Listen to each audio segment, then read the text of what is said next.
Hello friends, સ્વાગત છે તમારું ભાવિકાસ ફૂડ મેજિક ગુજરાતીમાં અને હું છું ભાવિકા।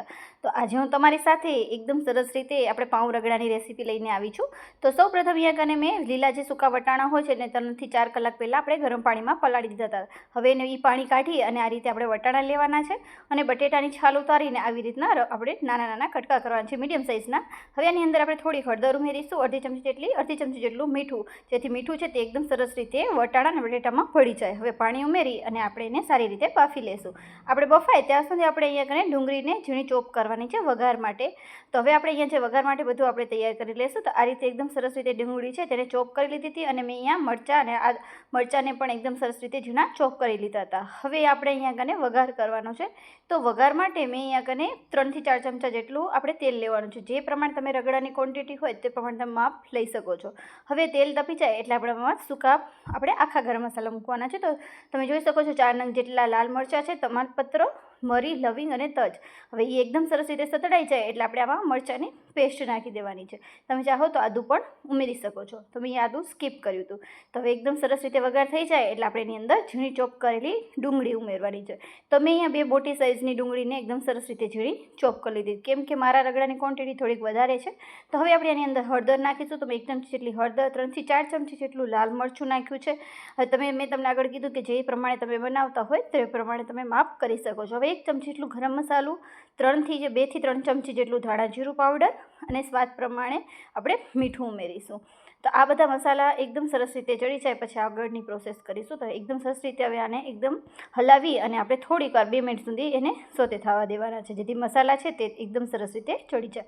તો મસાલાની કચાશ ન રહે એટલે એનાથી પણ સ્વાદ ખૂબ જ ફરક પડી જાય છે। જો તમારા મસાલા કાચા રહી જશે તો સ્વાદમાં ઘણો ફરક પડી જાય છે। તો હવે તમે જોઈ શકો છો તેલ ઉપર આવવા લાગ્યું છે એટલે આપણા મસાલા છે તે એકદમ સરસ રીતે ચડી ગયા છે। તો અહીંયા વટાણા અને બટેટાને મેં બાફી લીધા હતા અને એકદમ આપણે જે પાઉંભાજીનું મેસર હોય તેનાથી આપણે મેશ કરી લીધા છે। તો હવે આપણે આની અંદર ઉમેરી દઈશું। તો હવે ઉમેરીને એકદમ સારી રીતે મિક્સ કરી લેવાનું છે।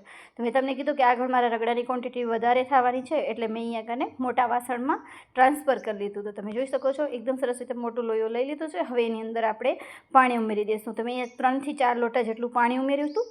તો હવે આ પાણી ઉમેર્યા બાદ એકદમ સરસ રીતે તેને ઉકળવા દેવાનું છે। જેટલું જે આપણા ઉકળશે એટલું સ્વાદમાં સરસ થશે।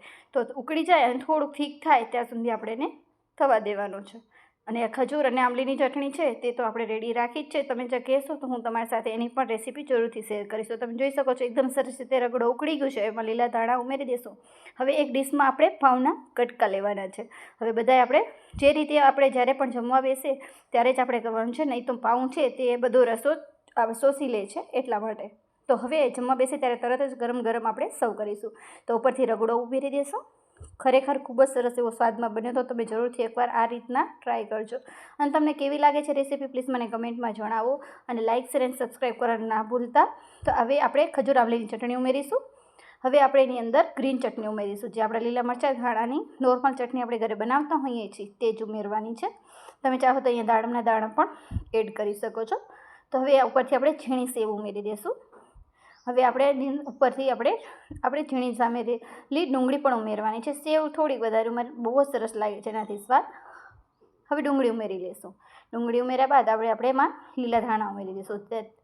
તમે ચાહો તો અહીંયા અત્યારે દાડમ પણ એડ કરી શકો છો। તો હવે લીલા ધાણા ઉમેર્યા બાદ હવે એની અંદર આપણે મસાલા સિંગ આવે છે તે પણ આમાં ઉમેરીશું। તો મસાલા સિંગથી સ્વાદ ખૂબ જ સરસ લાગે છે। તમે ચાહો તો સ્કીપ કરી શકો છો પણ એનાથી સ્વાદ સારો લાગે છે। હવે આ મસાલા સિંગ ઉમેરી દઈશું। તો તૈયાર છે એકદમ સરસ એવો પાઉં રગડો। તો કેવી લાગી રેસીપી પ્લીઝ કમેન્ટ કરવાનું ભૂલતા નહીં। Thank you so much video જોવા માટે।